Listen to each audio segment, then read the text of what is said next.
Just so you know, this is silly town.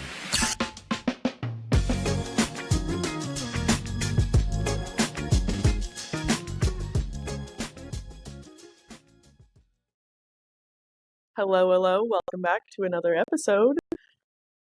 How are you doing this morning? Good. I was just saying my cough is migrating, so what I believe I gave myself from the vaping is working its way out of my system finally, which is nice. Annoying, but nice. Can Hell breathe. yeah. I can breathe all the way down to like the bottom of my lungs again, I think. It feels like. It's important. Yes. They're functional. Yeah. Well, as functional as asthmatic lungs can possibly be. I honestly can't imagine. I don't think I could smoke if I knew I had asthma. That would just seems like extra rough. It is. It's not smart. And I didn't do it. Like I said, I didn't do it till I was like, I don't know. I think it was like 33 when my sister handed me a vape for the first time. And I still don't do it a lot, but when I do, it's a good time. There it is. Yeah, almost had a moment of weakness last night with a cigarette because after I got stoned because I was like, ooh, that sounds delicious. But despite knowing that cigarettes are absolutely disgusting, but that feeling just it's still there sometimes, you miss it. That's the problem. If they didn't make these things that goodness, hold on.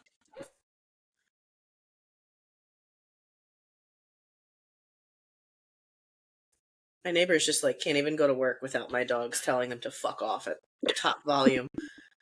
Anyway, if they didn't make these things that taste like candy, I would have never had any nicotine in my entire life. Oh. I'm the child they market to.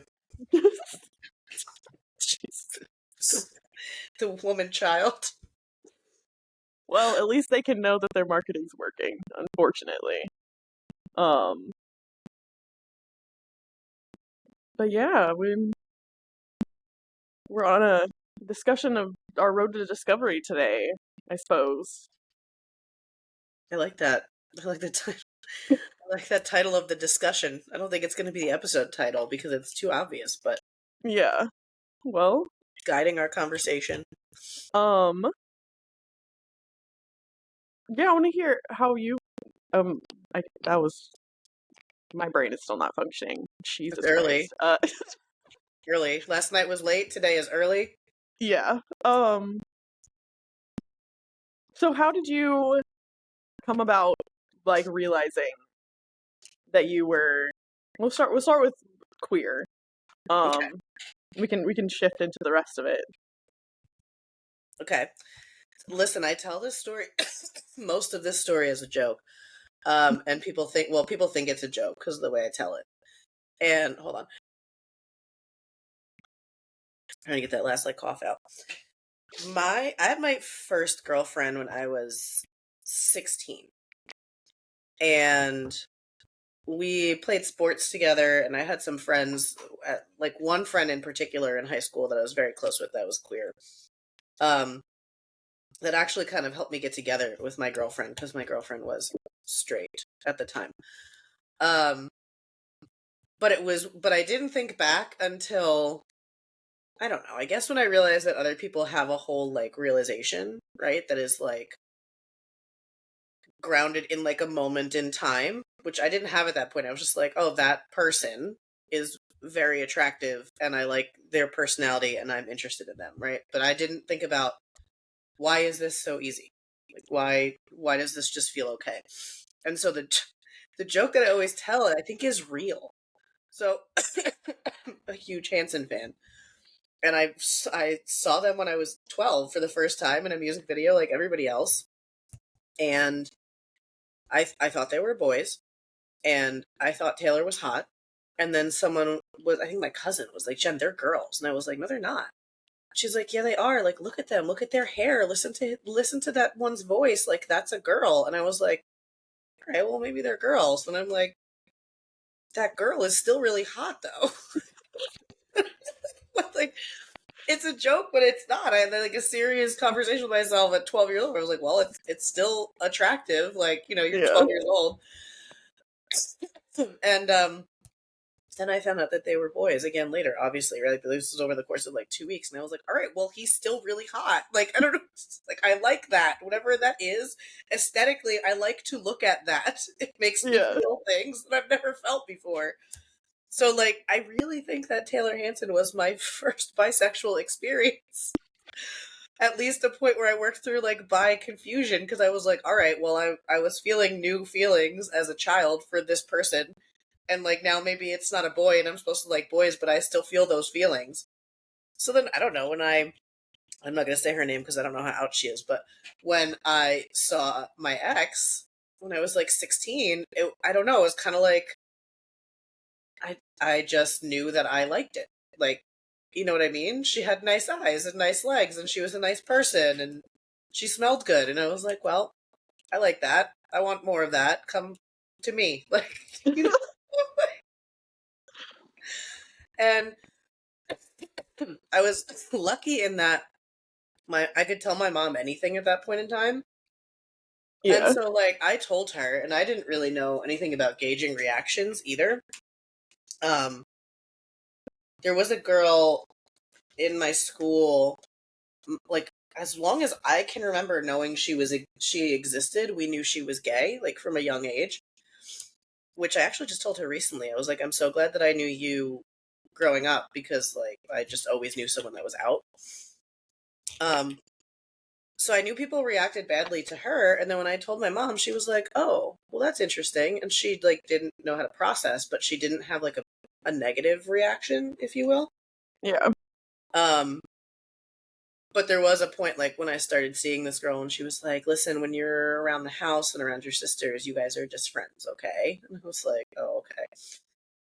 Which at the time I was like, oh, my mom's so cool with this. And then, like, in retrospect, I was like, well, she wasn't that cool with it. Like, she was Yeah. okay. Like, you know, she wasn't going to shun me, but it wasn't like a promote this to the young children thing. So it was weird. But I had, like, I always say this, I feel lucky in that I had, like, a pretty uneventful discovery, I guess. I'm not gonna say it was Yeah. easy, but, like, I didn't have, like, a hard realization or, like, hard coming out, if you will. Like, or once I never hid it after. The only thing that we hid was that, like, she wasn't out. So, but, like, my boyfriend knew that I left him for a girl. He just didn't know what girl. That man never got over that. Just so you know, to this day, That's gotta he be hard. he hates me to this day. To be fair, he also cheated on me. So, Well, okay, that's less understandable then. I don't know why. I don't know. I feel like being left for anybody is gonna do a little bit of a hit to your ego, just because, like, damn, that sucks. But if you're already stepping out, then you don't have any room to talk. So yeah, and it was, I mean, we were young, right? We were like, I guess I met her when I was 16. yeah, So, I mean, I shouldn't even say that I left him for her. He just knew that I dated her after him, like, shortly after. yeah, But that man never got over any of that. He's a real special. I've got some good ones. I have some, like, actual good ones in between, but I've got some interesting men on the roster. yeah, I feel that. That's nice though. It's nice to hear, like, what I would consider like a healthy discovery of, like, who you are like that, because I feel like being in the community, you hear so many stories of people, like, coming out to their parents or whatever, and it's like a huge shit show, and they get disowned or whatever, and it's just not a great thing. So it's nice hearing that. Yeah, I like to think that's how I should describe it. Healthy, right? That's a good word.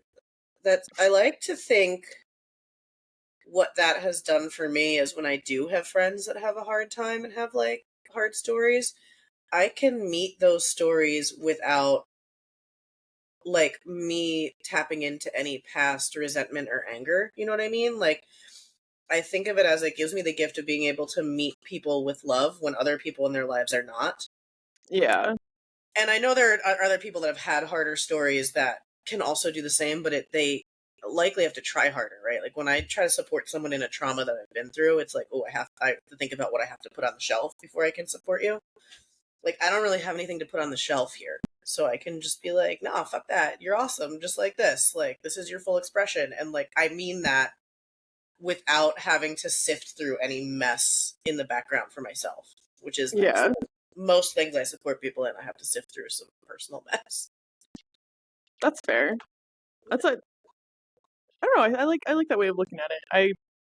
I guess I never thought about it like that because like I've had people ask me before because I'm like the only person that they know that like identifies differently or whatever, like openly identifies, and it's like, hey, so we know this person who just came out, their family doesn't support them. What can we do? And I'm just like, just support them. Just radical support for their identity and make sure that they know if they don't have these people that they have you. Like no matter what, whether you get it or not, because you don't need to get it. All you need to know is that they know who they are better than you do, and you just need to show up for them as who they are. Like that's it. I have a bar regular who he has like his friend has like a complex family situation. Like his dad has like a I don't like I guess basically like a love child. There's a child out of wedlock that nobody knew about that like now he has a relationship with, right? Like has actively gone out to have a relationship with, and so this guy that I know is excited to actively have a new sibling, and it's been like a positive experience for all of them to like come together as another as another version of their family. Yeah. But the sibling identifies as they them, and so the guy that I know, I'm almost accidentally saying names. I know no one will know who he is, but still. When he first told me, it was like, so I need to figure out like what to call her. I mean him. And then I'm like, just say they them. Like that's it. And he's like, yeah, but like, what do I call? Like, what about like aunt, uncle, or like sister, brother? And I'm like, here's the beauty of it. You just ask, and then you just say whatever word they tell you to say, and you don't have to figure it out. Like you just. I'm like, I know it's hard. And I understand where you're coming from, but like you just ask and then you just use the words that they ask you to use. And that's really like all they want from you is to try to use exactly what you're asking for. And he's like, so every time he comes in, he's like, okay, so I learned that they want to be called sibling. And he tells me that he learned. And it's just so cute because he's so excited to have this person and so excited to like learn something new. It's like heartwarming every time I talk to them and they've come to visit and they've had like another family day. It's so fun. It's nice when they like it goes from like that initial like confusion and it's like, oh, this is so much easier than I thought it was, because like I feel like a lot of people miss out on the fact that like when it comes to neutral terms, like when it's like brother, sister, like daughter, son, whatever, it's like there's already neutral words for that. Like sibling and child have like those words have existed forever, and it's like it's already right there. It's so easy. But to know that people are so excited to just show up and like support you like that, just that makes me so happy. And it also like I feel like it also highlights how much assumption there is in like heteronormative culture. Like you are required to assume so much about people. Yeah. Whereas like this is like, no, actually you can talk to people about everything and you can ask them everything. Like that'll lead into when we're talking about poly at some point, but it was just really nice to see where he's come over the last, I'm gonna say like 6 months, because I think he told me I was at their Super Bowl party when he was like, Jen, sit down. You have like a blended family, right? Because I have like stepfather and stepmother. I'm like, yeah. He's like, I need to tell you something. I'm like, okay, let's go. I had no idea what was going. So wait, so tell me what it was like for you, because I don't think we've ever gone through your whole story. Mine was a lot of back and forth and a lot of confusion for a long time. Because like I think I briefly mentioned growing up in a very religious family and a lot of shame and a lot of homophobia, which I internalized for a long time. And it was weird because like that was like my bio dad's side that was like that, but then on my mom's side there was I had the fun aunt who traveled the world and, met all sorts of people. And so we had a little bit more of like a progressiveness on that side. Um, and so like, I, I don't know, like growing up, it was very confusing trying to find a balance in there. And, obviously at some point I left the church and moved to a bigger city. And I think, I think when I was in like middle school is when I had my first, like, I guess for me it was a phase of being like bi. Like I know it's not for everybody, but like at that point for me it was just like, yeah, like cuz I had seen people and like had those thoughts of like, oh, that girl's really attractive or whatever. And it just I was like, oh, that they're just pretty, Like I wish I looked like them. That's why I have this feeling and not I'm genuinely attracted to this person. Um because that's what had been ingrained in me. It's like, oh, if you think somebody's pretty, it's because you're jealous or something like that. It's not because you want to be with them. Yeah. And then after middle school, I kind of slipped back into no, I'm definitely straight. Like if you ask people who have known me since high school, I was very much like, yeah, no, I'm totally straight. Yeah, like it's whatever. Um, and I was still, working through all that shit that I had internalized, growing up the way I had. And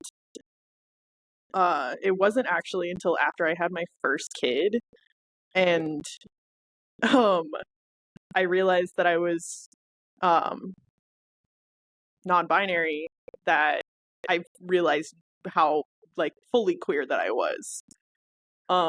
Which is a whole ride in itself. Because I had made some new friends in the community and I was trying to do more to like learn more so that I could be active in supporting my friends in that community. And I was like reading and reading, and then one day I came across like all the like subgenres of identities under non-binary, and I was like, oh, and like a switch just flipped in my head, and I was like, oh, that's oh, um, and I just had to sit there and like all of these moments from growing up just like came flooding back of like this is why none of this ever felt right. It's because this is who I am. Like I had so many moments as a kid where it's like I didn't want to be a girl, but I also didn't want to be a boy, but none of that made sense because I didn't have the words to explain it. So I spent the first like 20 years of my life essentially performing womanhood, which obviously is not super healthy.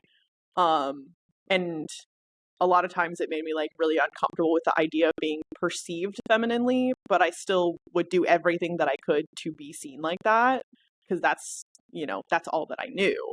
Mm-hmm. And so once I had that oh shit moment, like oh okay, so now I'm comfortable with that, but also now I'm coming to terms with the fact that I'm absolutely gay as hell. Um, and like I still wouldn't consider I just my identity and my sexuality I'm both of them are just queer Mm-hmm. because that feels the easiest way to explain it without a shitload of nuance. Because I'm very much I just like people. Like if we vibe, we vibe. I don't care how you identify or how you look or anything like that. I like people. Um, and so I had a lot of moments with that, and I was honestly terrified to come out to my mom, which I don't know why, but I think it was still there was that little kid inside of me that was still holding on to the shit that I had learned growing up, and so like I said I took my mom out to breakfast, and I'm like I'm not doing this in a private space just in case she gets mad. Mm-hmm. Ended up crying at breakfast because she was nothing but supportive and Oh. immediately made the switch of trying to like start using the proper pronouns and all that, and like it was really wholesome. And like I obviously had some people in my life that did the whole oh it's too hard to not call you she her whatever, so I'm just not gonna try. And um that I actually went through that with my little sister, which really sucked because we had been pretty close for a while. And so to have her be one of those people that made it seem like who I was too hard to adjust to just was not great. But overall I had a lot of support, and it was really cool. And like my dad works in counseling, and he even made an extra effort to like read more stuff, and like, you know, wanted to make sure he was making other people that he ended up with clients like comfortable in that sense. And like, oh, it was really cool. And there's been times where I've tried to talk to my mom about it, about the whole process of when I came out and like why I was so scared. And it just it didn't really go too great, because I tried to explain with the whole growing up with my bio dad side, and she's like, but I always tried to make sure that you knew you were supported. I'm like, no, what I grew up knowing was that it was okay for other people to be that way, but I wasn't allowed to. And like that's the perception that I had. Even if that wasn't the reality, that was the perception. And she didn't really like when I said that, so we kind of just never went back to that conversation because, yeah, I'm picking my battles on there.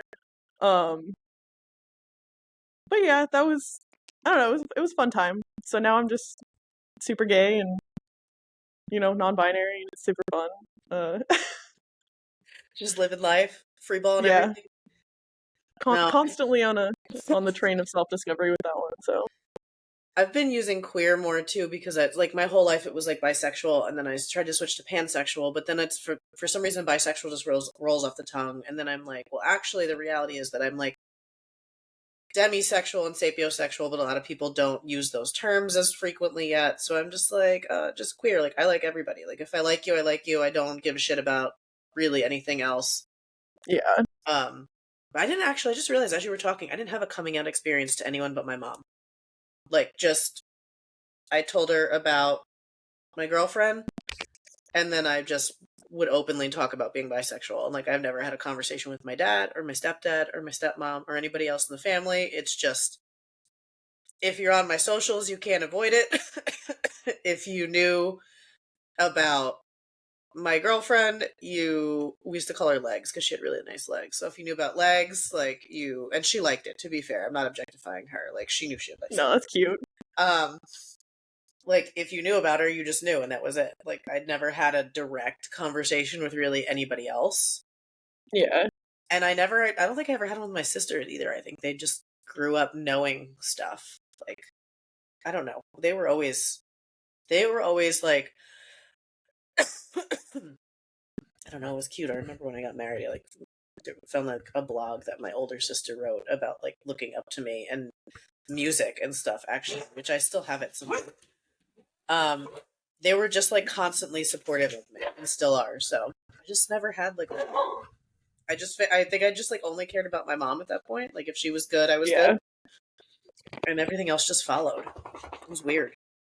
I think it would have been a little bit different had it not been like a whole identity shift for me. Mm-hmm. Because like if I just would have showed up one day with like a girlfriend or something, it would not have been a question. And honestly, there was a lot of assumptions made because of the level of closeness that I had with some of my girl best friends, that there was already something going on there. And it's just like, oh no, we're very platonic. It's just we're just besties. Like, what do you mean? But I think because I was going through the whole like don't call me she her thing and like all that, that's why I made sure it was like an actual conversation. Yeah. So I think that definitely makes a little bit of a difference. But there was actually like a weird. Listen, I don't know how this is gonna sound to people, but I'm gonna say it anyway. There was like a weirdly there were a couple of us that were weirdly open with our parents in a way that I think if I had kids I would have appreciated. So I'm gonna call it good, but I don't have kids, so I want to be careful about that. yeah, But like there was a weirdly high acceptance among a lot of our parents of like what I'm gonna call sexual exploration. At that point though, we're talking about like making out. Like Yeah. our one friend's mother would allow her to host makeout parties at the house. We would play like 7 Minutes in Heaven and like spin the bottle, and like she knew that was what we were doing. And some of us like me told our parents the truth about where we were going. Some people didn't, but like basically there were nights when we would all just be like making out in our friend's mom's basement, and like some of our parents knew. And because we played by the rules, some of us were girls kissing girls at those parties. Like I've kissed almost every female I've been friends with. Including weirdly my best friend one time, which is something we never thought would happen, and it will never happen again. But it was Yeah. like at a party drunk on a dare or something, I forget. When we were like in our late 20s or mid 20s. It was before she met her husband, so not that Nick would listen to this, um but I don't know. So that was kind of a weird, again, there's a lot that was like weirdly open. And I didn't grow up in like a hippie town or anything, you know what I mean? Like I Yeah. love to say that I grew up in like a Woodstocky town where everybody was like that, but I didn't. It was just this group. But I think that's why I love that vibe now. Like that anything goes vibe, talk about anything vibe. Yeah. But I realize how weird that sounds. I think it did me well, but it's I mean, it, I think it's from the outside, I'm sure it's like, what? kind of like the like Regina George mom kind of idea where it's like I'd rather have you do it in the house and know you're safe than have you who knows where doing who knows what. Mhm. Um, which obviously like I feel like that makes sense looking at it from a parent's perspective. It's like I'd rather know like that my kids are safely trying to figure out who the fuck they are, um, and knowing that they feel safe enough to like talk about that stuff with me versus like what I was doing. Because I was not allowed to do shit like that. I definitely had a few moments of like sneaking my exes up to my room or whatever in high school and stuff, but it was usually like sneaking out late at night to go fuck off to random house parties and you know all that shit. So it was very much not an ideal safe environment to be figuring out that shit. Yeah. Um, I don't know. And yeah, It was interesting. We were like, I guess we were like 12, 13, maybe. It was interesting. But yeah. then, like, when I got older, I would also tell my mom, like, if I was gonna go drink, and she'd be like, I want you to, but don't let anybody drive you, and call me if anything. And I'm like, okay. Oh yeah, no, that absolutely would not Yeah. have gone over well. It was, I, I didn't have, this is probably why I didn't grow up like a rule breaker, because I didn't really have to break any. I think, like, one time I snuck out and I got caught immediately because I was grounded. Anything I did wrong, I was caught immediately. So it's like, I just won't break any rules. I think I spent a good majority of my high school career technically grounded, but I would simply like I had a phone, but it was never activated because like it was just my mom would shut it off when I was in trouble. Um, and so I'd leave school and I just walk to my best friend's house instead of going home, and it's like I'm grounded anyway. Like I'm not just gonna not do anything. So yeah, I'm gonna go over there. I'm gonna get stoned. It's fine. Uh, definitely was yeah, it was not fun. Um, which is weird looking back because it's like if I maybe just would have followed the rules for like a week, I probably would have had a little bit more freedom. But like I was incapable of having any level of respect for the rules that I had. Um, I swung a little too hard when it came to teenage rebellion. So What do you, in retrospect, why do you think that is? Like, why did you have so much trouble respecting the rules you had? um, honestly, I think some of it was definitely the whole middle child thing, which sounds kind of like a cop out, but my older sister had like all of the freedom. Um, because it came to like a certain point where my mom was just like, I don't fucking care anymore. Like you go do whatever you want. Like I'm not gonna try and control you anymore. And then my little sister was like more supported and it was like not like coddled, but she was the baby of the family at that point. So it was like, I'm like, okay, well, I don't have the freedom to have nobody care what I do. I also don't have the support to have somebody want to see me do what I want to do. So I'm just gonna do whatever the fuck, and it is what it is.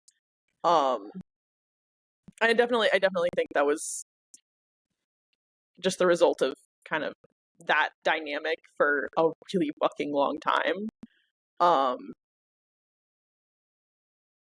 I don't know. I think I would have had a little bit more family support if my aunt would have been around more because she was kind of the one that always provided me with the support and then like my grandma and stuff. But then losing my grandma and my aunt always being off on some whirlwind adventure, just like, okay, well, nobody gives a shit, but also gives too much of a shit, so fuck it. That's fine. We can talk about that family dynamic stuff at another point. I always wonder how my sisters feel about like the sibling dynamic because I was so much older than all of them, so I feel like I grew up like only child even though I wasn't. Yeah. And then there's three of them. But from my perspective, they all had the same like level of autonomy and freedom that I did because I didn't fuck it up. And then my next sister didn't fuck it up. And then my next sister didn't fuck it up. And then the baby like kind of fucked it up a little bit. But like still not anything like what other kids did. She was just like the only one that ever got alcohol poisoning, for example. You know what I mean? Like Oh, things yeah. that like I had friends that were getting picked up by the cops because they were causing a ruckus in high school. Like the rest of us really didn't get anything, and she got into very little. But like she also told my mom the least, and my mom would call me and be like, "You need to call Marissa and ask her about this because she won't tell me." And I was like, she doesn't have to tell you that though, right? Like Yeah. you're kind of spoiled because the other three of us did, but she just opts for more privacy than we did, and like she's not keeping anything from you that's like objectively hurtful to herself or to you. It's just it was the only dynamic that was very different for my mom. And so I often wonder, like, did she feel like she was, like did she feel like she had the baby syndrome, and did she feel coddled and like overly, I don't know. But I've never asked them because the three of them could easily fall into like older, middle, younger. And I think I'm just kind of Yeah. not fully on an island, but definitely on an island because I was 11 years older. So like I was in different life stages than them as they were growing up. Yeah. But she definitely did not have the same open relationship that I had. Like they told my mom everything. People are like, "You told your mom all this shit?" Like I told my mom before I had sex. And people are like, "Are you kidding?" I'm like, "No." She just always told me I could tell her, so I did. Like Yeah. That's why I wonder how it's gonna work out for my little brother because um I was almost um I was almost 18 when my little brother was born. Um so there's a huge gap there, and I don't know. So he's essentially growing up as like an only child. Like we obviously come over and visit, but he's closer in age to my kids than we are, Mhm. and it's an interesting dynamic because like he's cool as fuck. I love that kid. Uh, like we have common interests to an extent, but obviously like with that massive age gap, it's like you know it's a little weird. Um, but it's interesting watching him grow up and like it's almost I feel like my mom is more with him the way that she is with my kids, Mhm. where it's like that's not the parent that I had growing up. Like, it's that grandma syndrome kicks in and it's like you're a different person. And like I love that. It's wonderful. She's, eh, it's interesting to watch the development. Uh So Sorry, I got a little interesting. sidetracked with the family stuff there, but That was an interesting vibe, though. Now, tell me, a little bit about venturing outside of monogamy. I don't know how you would identify there if you've chosen a way to identify, but Um, I think it still just kind of is very open for me. The way I got into it was absolutely not the healthiest. Um, because it was while I was married, and obviously that just wasn't a great relationship overall. So it wasn't the best time to be on that little journey of self-discovery. But I'm glad that it happened because it, led me to where I'm at now. So it actually, I think it initially started because I was doing my sex work stuff, and it's like, oh, I can make more money if I work with other people, but that means to a certain degree kind of opening things up enough for the sake of a job. And then, I started talking to some people and I was like, oh, no, this is very comfortable and very easy and feels very right. mm. Um and then it never really went anywhere. I think I went on like one date while I was actively married, and it was nice, it was cool, whatever, but it never really like went too far. And then I had a little stint in the mental hospital. And when I got out, I was like, we're just gonna go back to the monogamy thing because I can't mentally handle anything else right now, and I'm not there yet. It wasn't because of opening things up. I was just they're obviously toxic marriage, whatever. That's why that happened, but I closed myself back off. And then, finally managed to get a really good therapist and got out of my marriage. And I was like, wait, no, that was an accurate feeling. It was just the situation I was in was not a healthy space to be exploring that relationship style. Um, I still think that I could be monogamish, depending on like the person and like my mental state and stuff. Because sometimes I'm like I can't handle more than one person being in my life to that degree. Mm-hmm. But I also think that being in very seriously heavy committed situations like that is also maybe not for me because it's just a lot, and I'm trying to be better about recognizing like where I'm at with those kind of things. And so it's like I like the idea of doing relationship things with multiple people in varying degrees or whatever, and having varying levels of commitment with everybody and all that stuff. But I don't know. I just don't think I'm cut out for the whole very serious commitment thing anymore. At least not right now. Uh, but yeah, it was fun. It's a lot.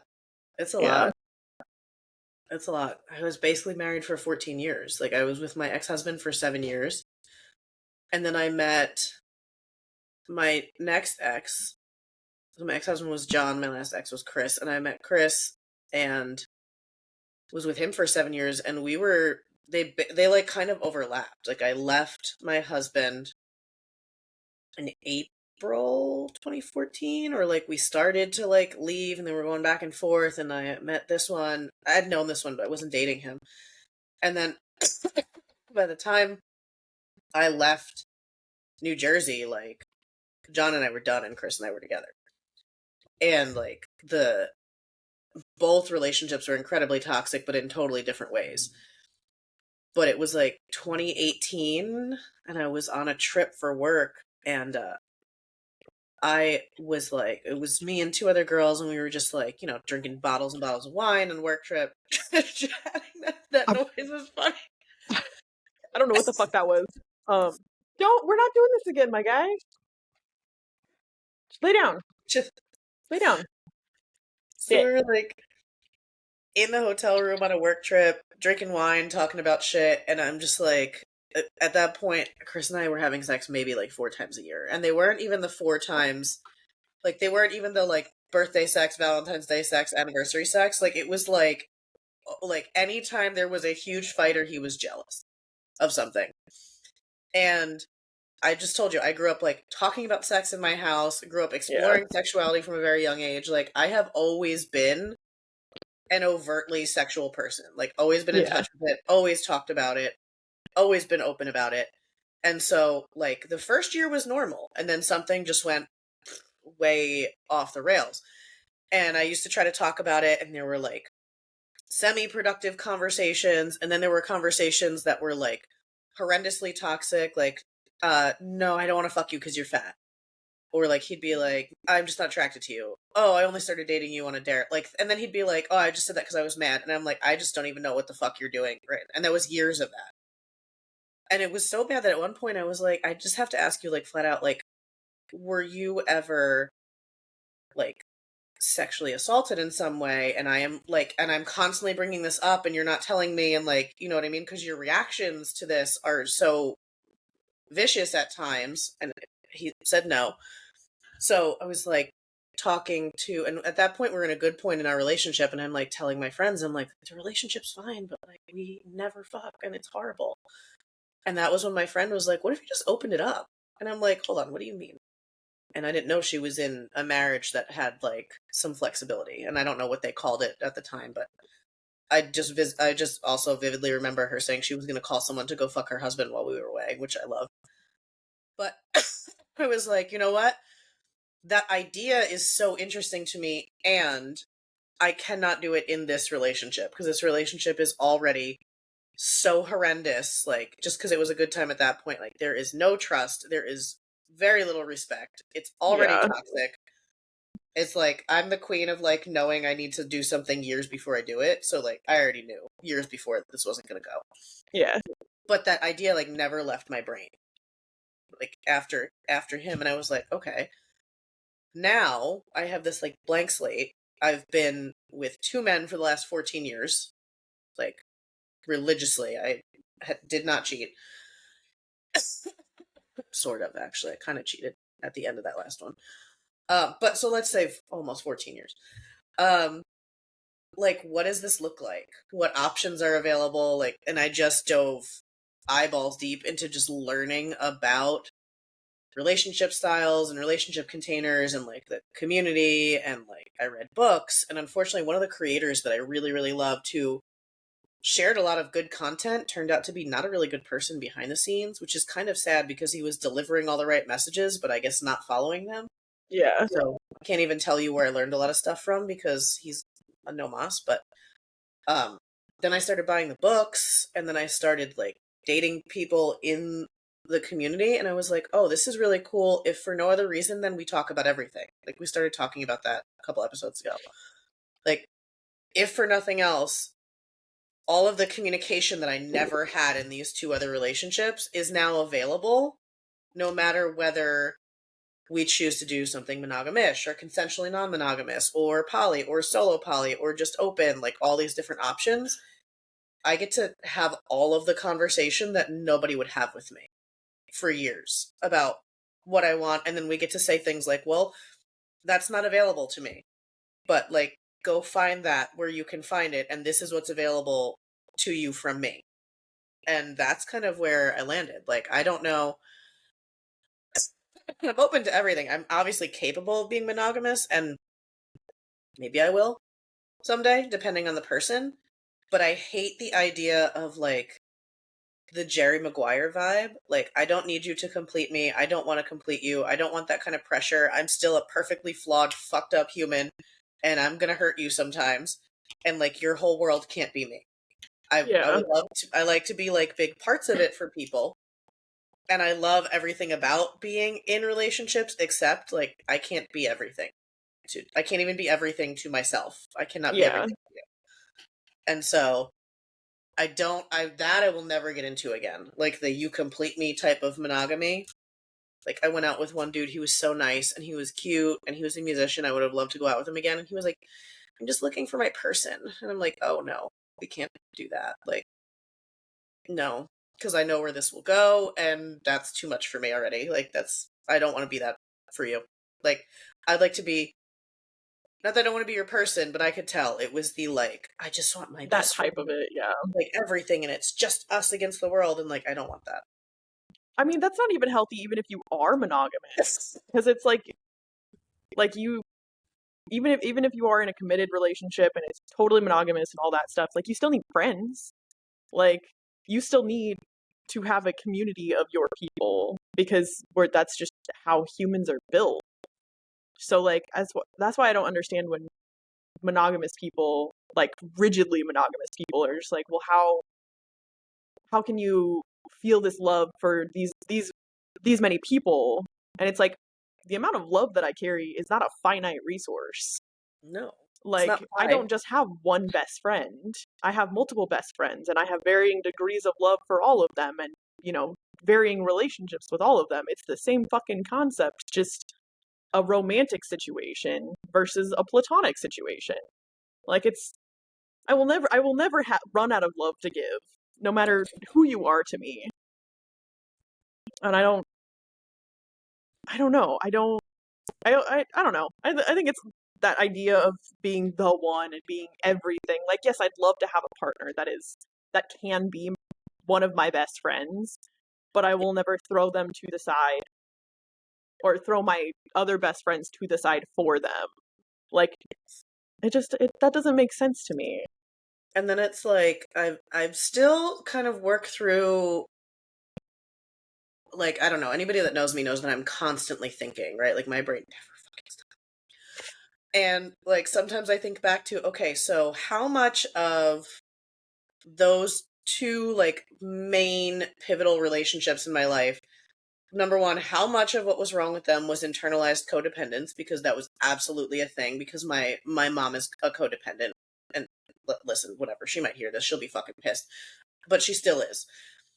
And I learned that, right? And then how much of that was also like abandonment issues, which is a whole nother thing we'll get into at some point. And then how much of it was just like, again, these were just men that did not respect me as a person.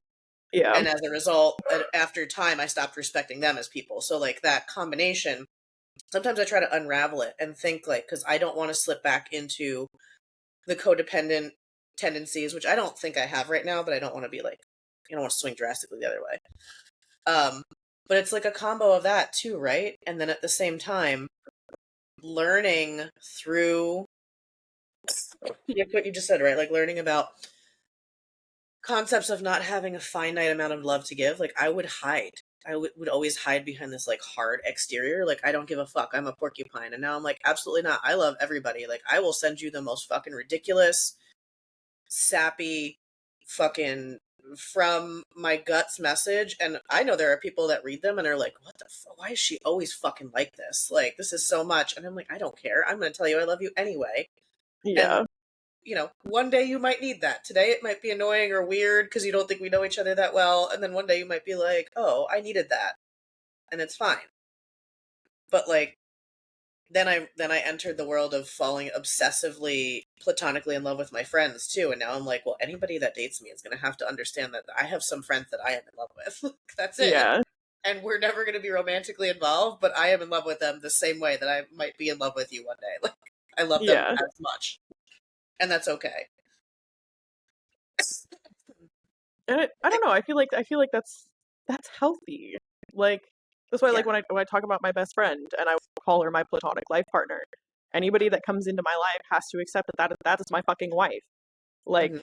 she will always have that huge part of me. Like the way that she acts with my kids sometimes is like it's like she walks in the door and I don't exist anymore. It's like, oh, mom just showed up. Like, and that is something that anybody who comes into my life is going to have to accept because that's just that's what I want to surround myself with because I have issues with hyper independence and that, I definitely swung a little too hard from the codependency to, you know, because of like while I was in my unhealthy marriage was like the codependency swung very hard to the hyper independence because of what I was going through and so now I'm like working through that. It's fine. But again, another day. Um But like I want to be surrounded by people who genuinely love me, that I genuinely love, because that I don't know. I don't need anything else. Like, I'm sorry, it's the vibe. We all love each other, and that's the way it should be, because that's how you create community, is having people who genuinely give a fuck about each other, whether it's romantic or not. And I think to a certain degree, even if it is platonic, you can still love somebody romantically, which I feel like is going to confuse a lot of people, but No, it's I agree. I agree. Listen, I tell fingers that all the time. I'm like, just so you know, like, I'm actually in love with you. Like, yeah, and she's like, that's cool.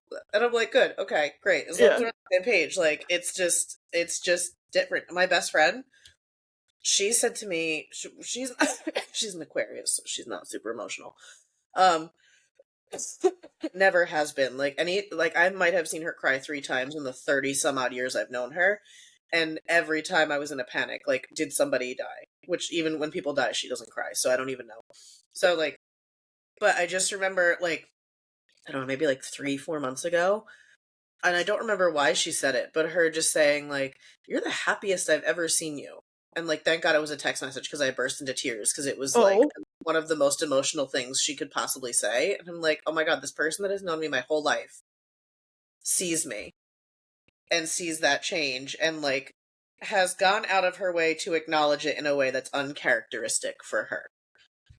Um, which was awesome. And then I got a text yesterday that was like, you're the safest person I know right now. And I'm like, I don't even know what to do with that. But now this is all a result of, again, this concept of my deciding to learn about and move outside of this heteronormative monogamous space, and just be in a space where it's like, you can love everybody the way that you want to, and you don't necessarily have to label it, and you don't have to be in a specific type of relationship, and you don't have to even want to figure it out. You can just feel it, and like tell people how you feel about them, and just live yeah, that way. And that's why it's so hard to date, because like, now I'm already in love with so many people. I don't need to, like, the only thing I don't get from my community is sex.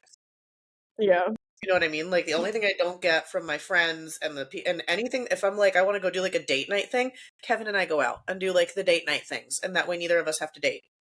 yeah, Like, maybe he will want to eventually, but I know he's annoyed with it too. So we're just like, oh, like, here's a thing that people usually do on dates. Do you want to just go do this so we can do it? Like, fuck it.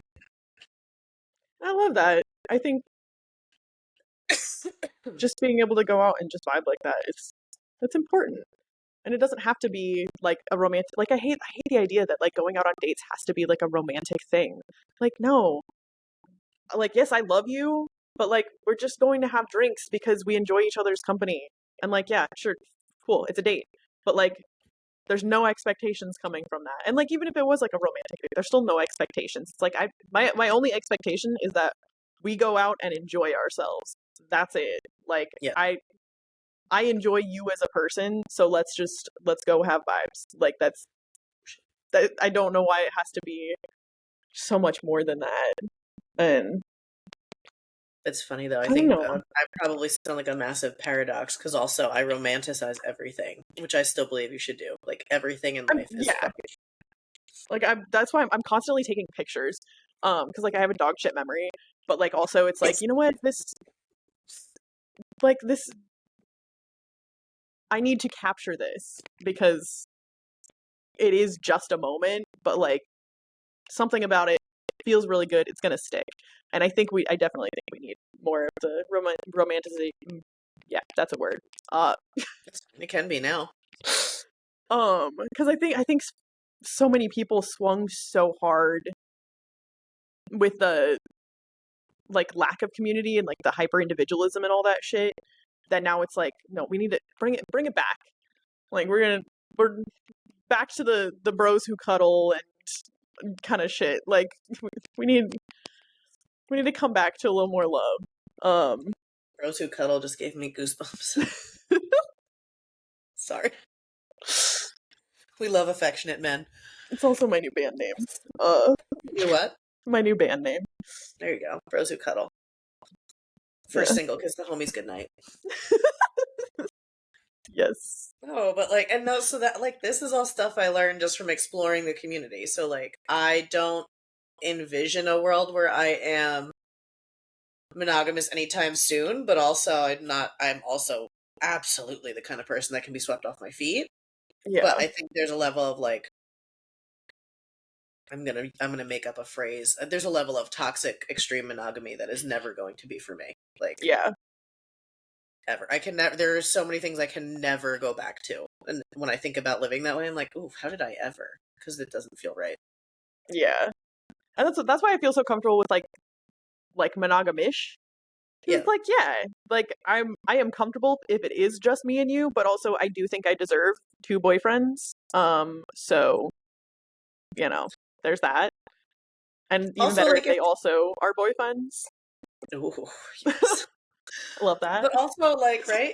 If I could give you 9 out of the 10 things that you need, like, you also should not have to sacrifice the 10th. I love you. Go Yeah. get your thing. Like, that doesn't make me less valuable. I just provide something different for you than someone else does. Yeah. And I yeah, no, because that again, that's even the same way with just friendships. It's like different levels of friendships and relationships and all that stuff provide different levels of needs being met. And it's not weird when it is friendships. Like I have a best friend that I can go to the range with, and we can go, shoot and just talk shit and whatever. But I have other friends that I can't do that with, and that's fine because we will go shopping and get lunch and get our nails done and whatever. And it's like it's the same concept, but just more. And I think that should be totally okay. And yeah, Yeah, I don't know. We need more of that. I'm never gonna go to Disney with my best friend more than once, and I'm really putting off that once as long as I can. But Understandable. That place is hell. she deserves to have a Disney crew. It's just not gonna be me. Yeah. And it's still possible to support people going to get those things, even if it's not your thing. Which is like Hmm. you don't have to get it to support it. And I think that's something a lot of people miss. Is like I don't understand this thing, so obviously I can't support it. It's like, no, it's not for you, which is fine, but like that doesn't make it wrong. Yeah, like don't do it. That's okay. You don't have to. No. But I will say, and I know I said this last time that we like touched on poly. Even anyone that's like not thinking about being in that space, the like if you're a reader or audiobooks, like the education in the space around how to learn more about yourself and how to communicate with other people is so invaluable. I tell every single person since the day I read it 3.5 years ago to read Polysecure for no reason other than to learn more about yourself, to kind of get outside of. Also, it breaks down the attachment styles into more than just like 4 boxes that you might sit in. Yeah. And then also to learn how to communicate. And you never have to use it in the poly space. You never have to be in that space. You never have to date more than one person. But you have learned so much about yourself and how to more effectively communicate with your partner and with your friends and your family. Like the Yeah. lessons are invaluable, even if you never use them in that space. I think I need to reread that because I definitely read it a few years ago, and I don't know. I think I do overdue for a reread on that one because yeah, definitely. Dude, I'm gonna drop an Amazon link for that one in the comments on this one. I think. Yes, and maybe we'll bring on. I have a great couple that I spend some time with sometimes that would love to talk about this. They've been in the space for like 10 years. They're just some of my favorite fucking people in the entire world. And I know I've already talked to Cora, and she would be happy to come on and chat with us. So that would be fun. Hell yeah, They're I like love that. they're like successfully poly for years, and incredible kids, incredible family, incredible parents, like just incredible people. Hell yeah. Yay! This one was fun. We actually had like a focus for a little bit there almost. Yes, I love that. We turned the ADHD off for a minute. At least some of it. It's always when we find that thing that we have enough information on that we can talk about it for more than 5 minutes. Also, I don't know. I feel focused today. Maybe it's the weather. Yeah. Well, yeah, we'll definitely come back to some of these topics because I definitely want to go back to little more of the family dynamics and stuff, but that's gonna be a long one. So That's another day. yeah. But Another yeah, day. well, love who you love. If you don't have people in your life that support you, I'm your mom now. I support you. I love you. I'll be your dad. That fits. Hell yeah. But yeah, thanks for joining us on another episode. We'll catch you next time. Bye. Bye.